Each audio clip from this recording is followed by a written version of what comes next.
BBC gahuza miryango ivuga irondere kuri metero 19 25 31 na 41 ku mirongo ya FM mu karere k'ibiyaga binini no kuri internet kuri bbcgahuza.com.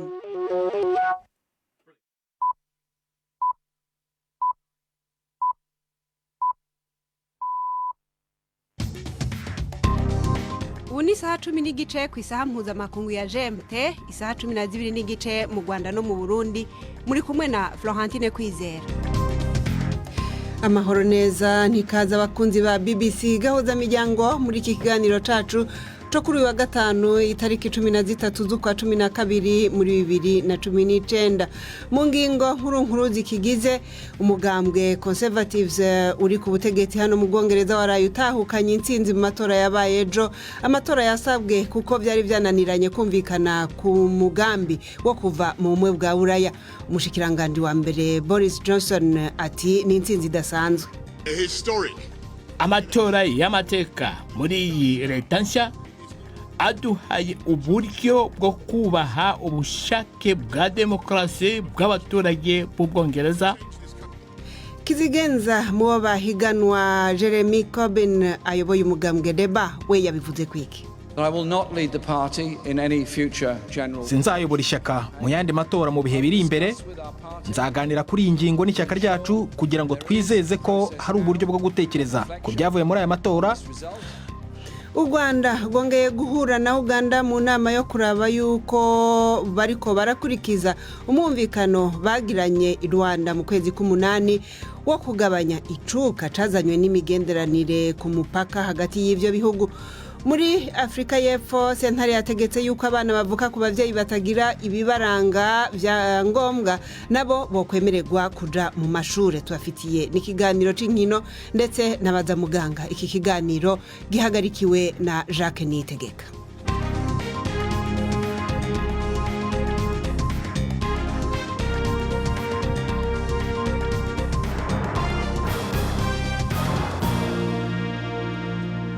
Imbere yo kuja kwidonido kuri ibi byose mukanya mubanze mutega amatwi amakuru yo hirya no hino ku isi avugwa hano kuri BBC mushikizwa na Prudence Ngiyumva. Nakoze Florentine, ishyaka riri ku butegetsi hano mu Bwongereza Conservative ryatsindiye ubwiganze bw'imyanya y'abadepite mu matora rusange yabaye ejo ku wa kane. N'ubwiganze ritigeze rigira kuva mu myaka irenga 30 mu matora yahinduye uburyo abantu batora hano mu Bwongereza. Minisitiri w'intebe Boris Johnson yahuye n'umwamikazi mu ngoro ye i Buckingham kumusaba uruhushya rwo gushinga guverinoma nshya. Yasezeranyije kugera ku byo yemereye abaturage mu bikorwa byo kwiyamamaza kandi ko ngo azaharanira inyungu za buri wese mu gihugu. Amatora y'amateka muri iyi leta nshya aduhaye uburyo bwo kubaha ubushake bwa demokrasi bw'abaturage b'Ubwongereza bwo guhindura iki gihugu kigatungana no kugaragaza ubushobozi bw'abantu bose b'iki gihugu. Umunyamakuru wa BBC aravuga ko ubwiganze bw'amajwi Boris yagize bumuha ubwinyagamburiro muri politike bwo kutongera kugomba gushimisha abagendera ku murongo ukaze ku kibazo cyo kuvana Ubwongereza muri EU, bikaba byanatuma ndetse ashobora gufata inzira iri hagati na hagati. Abategetsi mu muryango w'ibihugu by'ubumwe bw'Uburayi hagati aho batanze impuruza ko igihe cyo kugera ku masezerano y'ubucuruzi nyuma y'uko Ubwongereza buzava muri uyu muryango kizagorana. Amasezerano ya nyuma ateganyijwe kugerwaho mu mpera za 2020.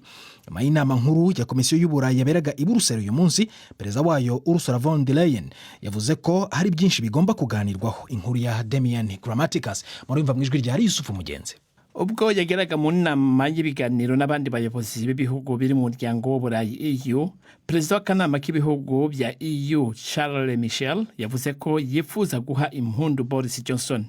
Bwana Michel yakomeje kuvuga ko EU ifite icyizere ko mu nteko nshinga amategeko y'Ubwongereza hagiye kuba mu buryo bwihutirwa amatora ku masezerano yo kuva mu muryango wa EU yamaze kugibwaho ibiganiro. Minisitiri w'intebe wa Irlande Xavier Bettel yavuze ko bibaye byiza ko noneho habaye ubwiganze mu nteko nshinga amategeko y'Ubwongereza. Icyo abayobozi ba EU bategereje kubona nuko ibiganiro byabo n'Ubwongereza bizagenda, nuko umubano w'Ubwongereza n'umuryango wa EU uzaba wifashe icyo gihugu nikimara kuvamo. Bwana Bettel yavuze ko niba Ubwongereza bushaka kugera ku masoko y'ibihugu biri muri EU kidatanze amahoro cyangwa inzitizi ku bucuruzi, EU izasaba Ubwongereza ko bugomba kubahiriza amategeko y'ibihugu by'Uburayi. Bwana Bettel yavuze ko ari nta kirahinduka kuri icyo kibazo. Urukiko muri Afurika y'Epfo rwanzuye ko abana b'abimukira badafite ibyangombwa bafite uburenganzira bwo kwiga kabone n'ubwo baba bari mu gihugu ku buryo butemewe n'amategeko. Ni urubanza rwajyanywe mu rukiko rukuru mu ntara ya Eastern Cape n'impirimbanyi zivugira abana babarirwa muri mirongo birukanywe mu mashuri. Urukiko kandi rwanavuze ko ngo n'abana b'Abanyafurika y'Epfo badafite ibyemezo by'amavuko cyangwa ibibaranga badashobora kwangirwa uburenganzira bwo kwiga. Abana babarirwa muri 900 muri Afurika y'Epfo ntibari bafite ibyangombwa byemewe muri uyu mwaka.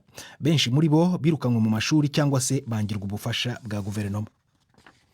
Leta ya Andhra Pradesh mu Buhinde yatoye itegeko rishya rigamije kwihutisha imanza z'ibyaha bishingira ku gufata ku ngufu cyangwa ihohoterwa rishingiye ku gitsina. Iri tegeko rishya riteganya ko iperereza rya polisi, urubanza ndetse no gukatirwa ibyaha bigomba kuba byarangiye mu gihugu mu gihe cy'ibyumweru bitatu. Riteganya inkiko zidasanzwe zigomba kwita kuri izi manza gusa ndetse no ku bindi byaha bikomeye by'ihohoterwa bikorerwa abagore n'abana, ndetse no gutanga igihano cy'urupfu kuba hamwe n'icyaha cyo gufata ku ngufu cyangwa gufata ku ngufu bikozwe mu kivunge. Iri tegeko ryatowe mu izina ry'umwana w'umukobwa w'umuvuzi w'amatungo wafashwe ku ngufu akanicwa mu kwezi gushize. Urupfu rwe n'amahano yamukorewe byateye impagarara n'imyigaragambyo mu gihugu. Iyi ni BBC Gahuza Miryango yumva no kuri Kisoro FM muri Uganda no ku mirongo migufi ya shortwave. Abantu babarirwa mu bihumbi muri Algeria bari mu mihanda mu murwa mukuru bamagana ibyavuye mu matora y'umukuru w'igihugu y'ejo hashize kuwa kane. Barasaba iseswa rya burundu ry'akazu ka politike mu gihugu. Abdelmajid Tebboune yatangajwe nk'umukandida watsinze amatora ku majwi 58%. Abakandida batanu bose bari bafitanye isano n'ubutegetsi bwa Perezida Abdelaziz Bouteflika wahiswe ku butegetsi mu kwezi kwa kane k'uyu mwaka nyuma y'imyigaragambyo y'amaze amezi menshi mu gihugu. Aya matora yabanjijwe kandi n'imyigaragambyo y'amaze ibyumweru ikaze yamagana. Abadepite muri Cameroon batangiye kujya impaka zigamije kumenya niba baha ubwigenge uduce tw'Abanyakameruni bavuga Icyongereza ahapfiriye abantu babarirwa mu bihumbi mu myigaragambyo isaba ubu bwigenge nyine. Perezida Paul Biya w'igihugu aherutse kuvuga kuri iki kibazo akomoza kuguha inyito yihariye idasanzwe utu duce turi mu majyaruguru y'uburengerazuba n'amajyepfo y'uburengerazuba bw'igihugu mu rwego rwo guhosha amakimbirane. Abanyakameruni benshi bavuga ururimi rw'Icyongereza biyumva nk'abasigajwe inyuma na guverinoma yiganjemo abavuga Igifaransa mu gihe cy'imyaka myinshi. Abanyamakuru bavuga ko bigoye cyane kugira ngo guverinoma izemere guha ubwigenge bugaragarira izi ntara ziri mu gihugu. Florentine. Urakoze Prudence Ngiyumva kuri ayo makuru ya BBC.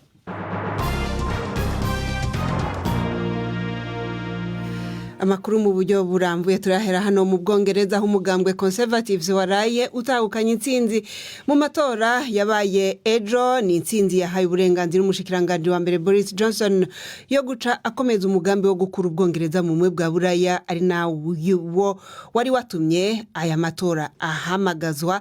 Aha rero umushikiranganje wa mbere yashaka kongereza igitigiri c'abashinga amateka bo kumva kumwe uwo mugambi wa Brexit abanyapolitike ba kino gihugu bari bamazemo imyaka baharira.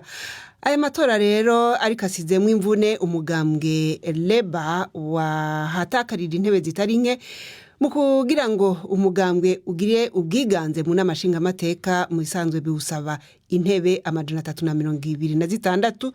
Conservatives rero wanonse 365 nayo Labour ironka 203. Scottish National Party naho wiganje muri Ecosse uronka 48, izindi zisaranganywa n'imigambwe mito mito. Ni nkuru mushikizwa na Jacques Nitegeka. Boris Johnson yegukanye intebe nyinshi kurusha uko benshi bari biteze intsinzi ye. Ni intsinzi ishobora guhindura isura ya politiki y'Ubwongereza nyuma yaho ishyaka rye ry'abakonservateur ritsinze mu turere dusanzwe dutora ishyaka rya Labour mu majyaruguru no hagati mu gihugu. Uyu ni Boris Johnson bamaze gutangaza ko yongeye gutsindira kuba umudepite mu gace ka Uxbridge mu mujyi wa Londres. amatora y'amateka muri iyi leta nshya aduhaye uburyo bwo kubaha ubushake bwa demokarasi bw'abaturage b'ubwongereza bwo guhindura iki gihugu kigatungana no kugaragaza ubushobozi bw'abantu bose b'iki gihugu. Ibyavuye mu matora byabaye bibi cyane ku ishyaka rya Labour ku buryo byageranijwe n'igihe ryatsindwaga cyane mu mwaka w'1983 n'ubwo bwose ryihagazeho mu mujyi wa Londres rikegukana intebe nshya mu gace ka Putney. Iyi ni inshuro ya kabiri umukuru waryo Jeremy Corbyn atsindwa mu gihe kiri munsi y'imyaka 3. Ariko rero ntiyahise yegura nk'uko bamwe mu ishyaka rye batangiye kubimusaba. Sinzayobora ishyaka mu yandi matora mu bihe biri imbere. Nzaganira kuri iyi ngingo n'ishyaka ryacu kugira ngo twizeze ko hari uburyo bwo gutekereza ku byavuye muri aya matora no kuri gahunda zizafatwa mu gutera imbere. Nzayobora ishyaka muri ibyo bihe mu kwizeza ko ibyo biganiro biba no kureba imbere hazaza.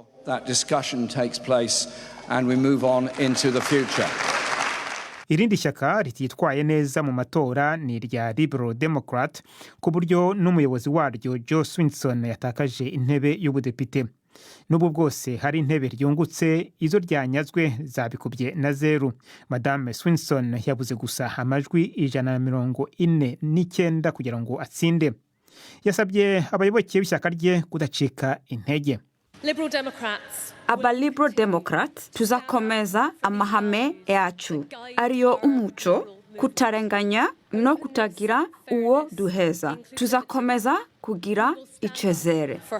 Mu ntara ya Ecosse cyangwa se Scotland, ishyaka rishaka ko iyo ntara yigenga rya SNP niryo ryegukanye intebe nyinshi muri iyo ntara. Ibi bikaba birihaye ingufu mu rugamba rwo gusaba ko habaho indi kamarampaka ku bwigenge bwayo nk'uko bivugwa n'umukuru waryo Nicola Sturgeon. Scotland yatanze ubutumwa bwumvikana. Ntabwo dushaka leta ya Boris Johnson, ntabwo dushaka kuva mu muryango w'ubumwe bw'Uburayi, dushaka ko Scotland igenzura akazaza kayo. Ishyaka rirengera ibidukikije rya Green Party ryagumanye intebe imwe ryari risanganywe mu nteko nshingamategeko, naho ishyaka rishingiye ku kuvana Ubwongereza mu muryango w'ubumwe bw'Uburayi rya Brexit rya Nigel Farage nta ntebe n'imwe ryatsindiye. Urakoze Jacques, turi kumwe hano muri studio na Robert Patrick Misigaro. Robert, hirya y'ejo twari kumwe twibaza ibishobora kuva muri aya matora n'ico kwirikira, ubu wabonye ivyaraye bibaye, byari vyitezwe? Florentine, uravye amajwi ngereranyo canke vya vyiyumviro bitororokanye imbere ko amatora aba, ni ibintu vyari vyitezwe yuko abakonservative bashobora gutsinda, mugabo nta wibaza yuko bari gutsinda n'ubwinshi bungana nk'ubwo baraye baronse. None umuntu yovuga yuko mushikiranganje wa mbere Boris Johnson yaronse amajwi kubera iki ko muri 2017 conservatives vyari vyabananiye gukwiza abashinga amateka bangana uku kose? Muri iyo nkuru iheze no mu kuyitangura mwavuze yuko inamashinga amateka y'Ubwongereza yari imaze imyaka shika 3 iharira ku kibazo ca Brexit. Ni kibazo cavugishije abantu benshi ari mu gihugu, abantu bose bakabona igihugu batabona iyo kiriko kiraje niyo kiriko kirava. We rero mu kwiyamamaza yavuze amajambo make kandi asanzwe, yaravuze ati reka dukure Ubwongereza muri ibibazo vya Brexit. Mumpe ayo majwi nzoca ndabikemura mu kwezi kumwe. Yababwiye itariki ya 31 z'ukwezi kwa mbere. Yabigize ibintu bisanzwe, bikaboneka yuko rero ubwo butumwa bw'abantu babwumvise bakabwitabira, kuko yatowe n'abantu benshi batari basanzwe n'ubundi batora umugambwe wa conservatives nk'abantu bo mu mugambwe Labour. Hanyuma ku mugambwe Labour nyene wari kuravuga niki catumye utsindwa muri ubu buryo butari bwaboneke? Bavuga yuko kuva mu myaka y'1930 batari bwaronka amajwi make nkaya.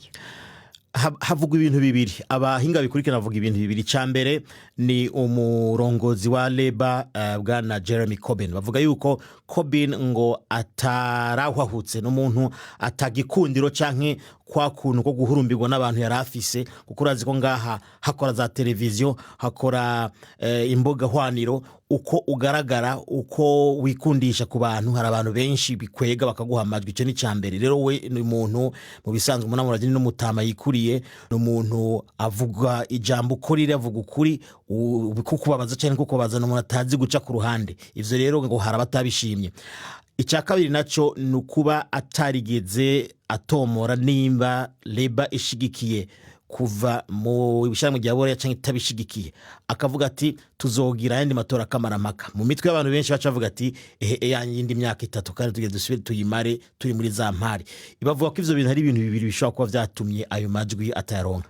Hanyuma Liberal Democrat bobo vyabagendeye gute kubona n'intebe y'umushinga mateka mu isanzwe yari isanganywe umukuru wo mugambwe nyene bayitakaza? Tumvise ko yabuze amajwi agera kwijana.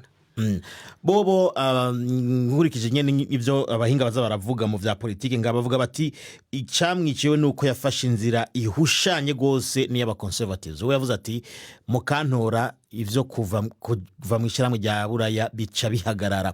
Ingingo bita article 50 yatumye itanguza intambwe zo kuva mu ishyirahamwe bivuze ko azoca ayikurako. Ivyo rero benshi babibona nko kumengo ari ukuhindura ubusa amajwi y'abantu bari batoye mu 2016 kuva ku Bwongereza mu ishyirahamwe rya Buraya, bakavuga bati ivyo ntishobora kuvyihanganira. Ngira ngo nuko umwanya dusize, ariko iyo Brexit yo bigiye kugenda gute ivyayo bikurikira? Ibikurikira nuko bazoca bigaragara yuko aronse ubwinshi y'amasezerano yagiranye n'ishyirahamwe rya Buraya azoca ubuhoho atogwa. Hanyuma nkuko yabivuze birashoboka yuko tariki 31 z'ukwezi kwa mbere 2020 Bwongereza koko bwova mu ishyirahamwe rya Buraya. Urakoze Robert Patrick Misigaro. BBC Gahuza Miryango tugeze ku isaha 1 buri minota 14 mu Rwanda no mu Burundi.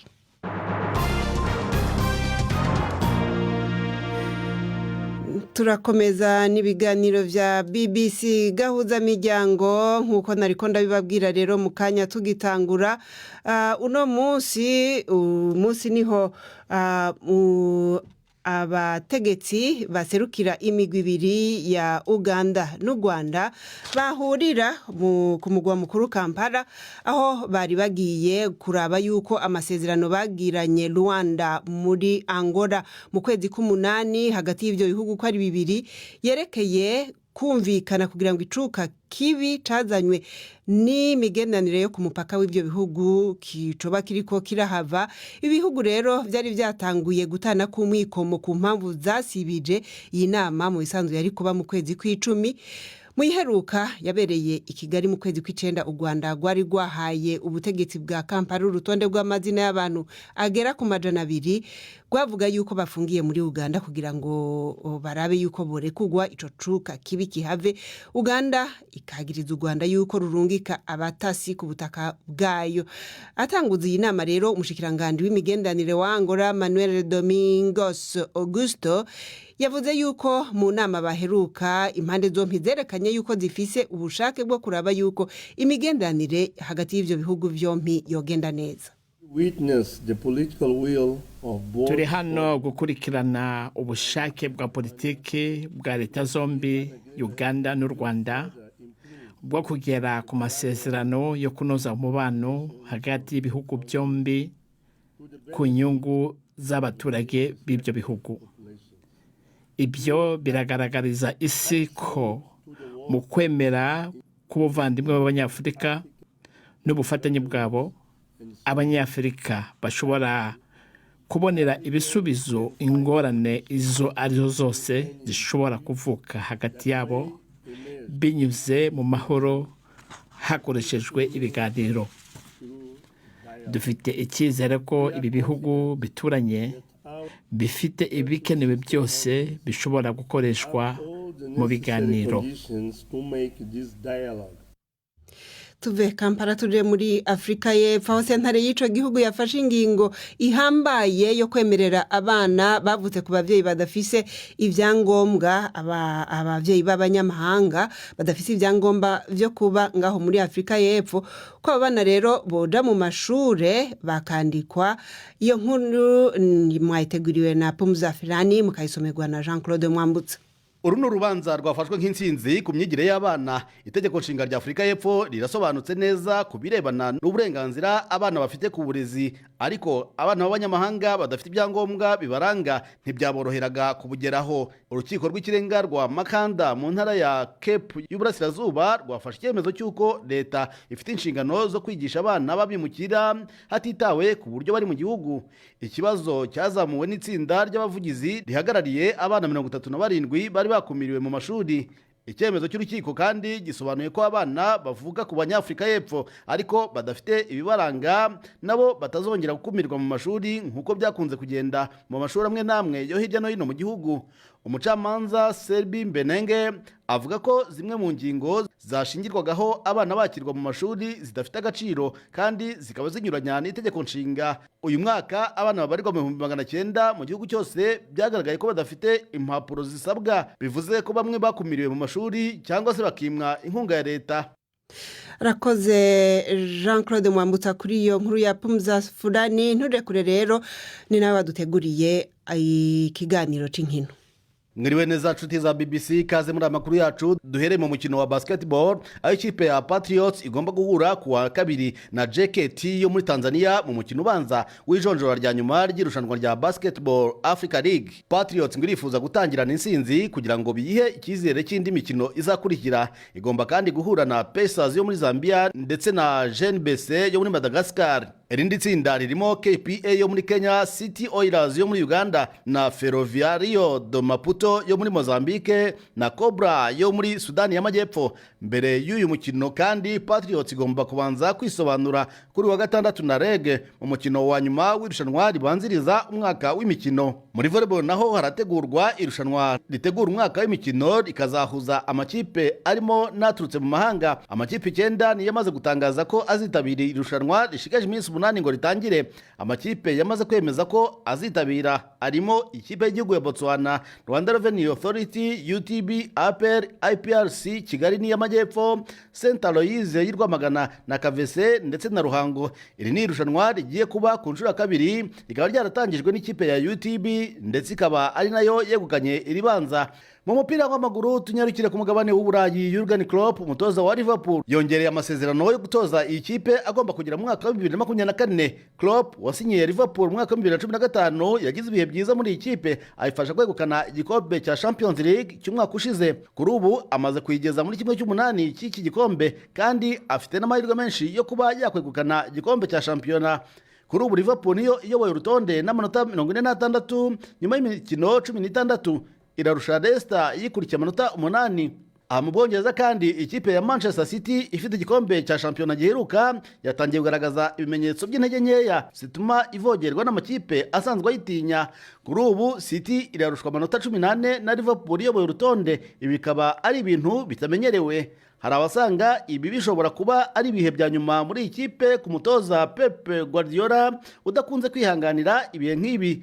Kuri iki cyumweru City irasura Arsenal ishaka kwibagiza umukino uheruka batsinzwe na Manchester United kandi ku kibuga cyabo cya Etihad. Liverpool yo izakira Watford. Turabashimye nshuti mwari kumwe natwe. Amakuru yacu natuyasoreje mu gijoro ryiza. Genda Jean Claude Mwambutsa. Rakoze Jean Claude Mwambutsa. Yvette Kabatesi niwe yabateguriye baza muganga y'uno munsi.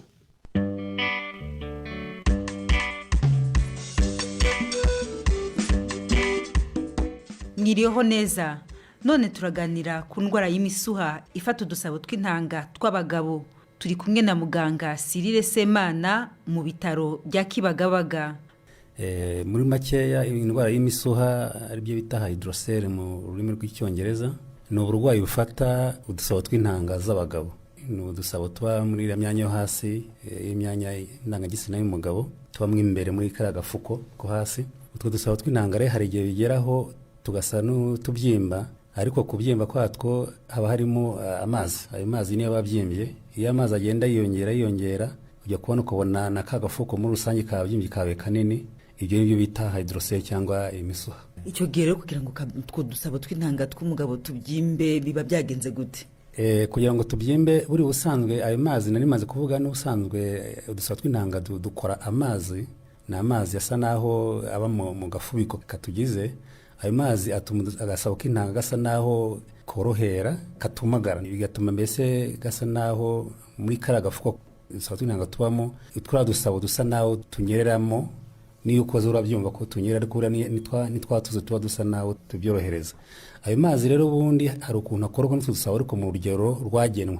Iyo urwo rugero rubaye rwinshi bikarenga urugero nyarwo, nibwo ya mazi aba menshi noneho gusanga yabaye umurengera bikabyimba cyane. Icyo gihe rero ikintu kibitera, hari uburwayi bushobora gutuma noneho twasaba tw'intanga dukora y'amazi menshi, nk'uburwayi bwa infection n'urugero nka za mikorobe ziba zajemo rimwe na rimwe, cyangwa se iyo habaye nk'ikibazo cy'impanuka wenda zangije hari ahantu, cyangwa se habaye nk'ibibyimba bishobora gufata twasaba tw'intanga bigatuma nabwo amazi aba menshi. Hari n'izindi ndwara buriya zituma mu gice cy'umubiri w'umuntu cyo hasi amazi muri rusange yiyongera, indwara zimwe na zimwe biriya nka iriya ndwara y'umuvuduko w'amaraso gitera umutima ukananirwa none amazi akaba menshi, n'izindi ndwara nk'indwara z'impyiko nazo zituma amazi yiyongera mu gice cy'epfo cy'umubiri, byose bishobora no gutera twasaba tw'intanga natwo amazi yatwo yiyongera.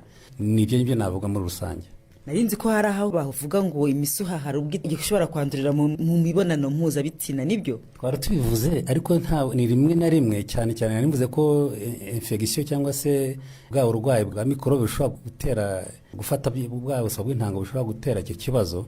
Ni ukuvuga ngo za infection ushobora kuzandurira muri ya mibonano mpuzabitsina koko, noneho twasaba tw'intanga twarwara ugasanga n'aya mazi twakoraga yabaye menshi, birashoboka, ariko ntabwo navuga ko kenshi na kenshi aribyo bibitera.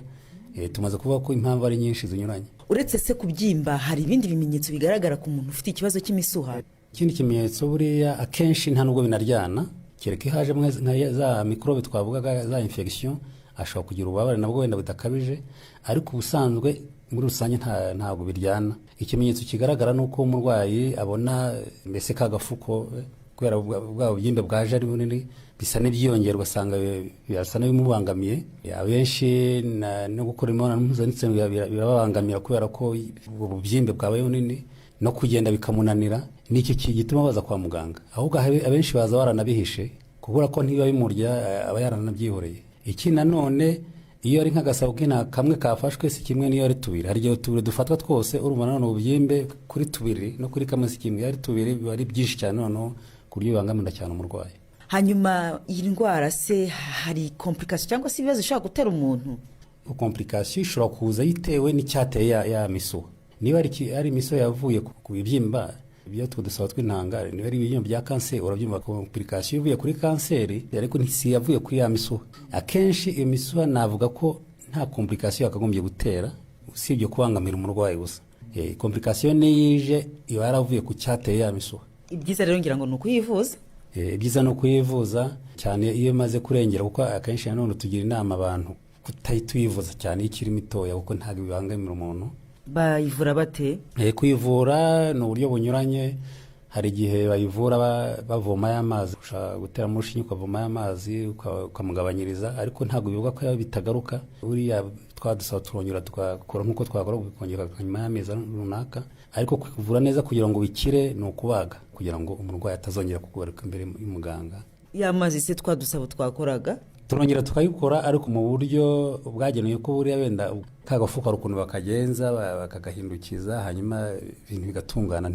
Amazi arakomeza agasohoka, ariko yasohoka agahita ayenga, reka mbyite gutyo, noneho umurwayi arakira, agakomeza nyine afite ubushobozi bwo gukora imibonano mpuzabitsina. Nta kibazo asubira uko yari ameze mbere. Hari inama mushobora kugira abantu kuri iyi ndwara y'imisuha?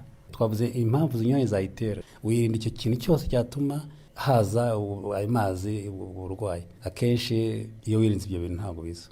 Ngibyo ibisobanuro ku ndwara y'imisuha ifata udusabo tw'intanga tw'abagabo. Arakoze rero muganga Cyrille Semana. Twibutse ko dukomeza kwakira ibibazo byanyu i Kigali ku gasanduku k'amabaruwa 2790. Email ni bazamuganga@gmail.com. Muramukeho. Arakoze Yvette Kabatesi na muganga baganira. Imbere yo kubasezera rero ndabibutse yuko ejo ku munsi wa gatandatu ari imvune ivana, aho tuzosubira muri Kivu y'Amajyaruguru na ko muri Kivu y'Amajyepfo muri Repubulika ya Demokarasi ya Kongo. ivura imvano rero izokongera ihe akaryo mu gice ca kabiri abakunzi bayo ko kubaza ibibazo abatumire bayo ku ntambara iri mu misozi ya Minembwe. Kino kiganiro cari gihagarikiwe na Jacques Nitegeka, mwariko mwumva Florentine Kwizera. Mukomeze kugira ibihe vyiza, ndabakengurukiye mwese abahisemwo BBC Gahuza Miryango.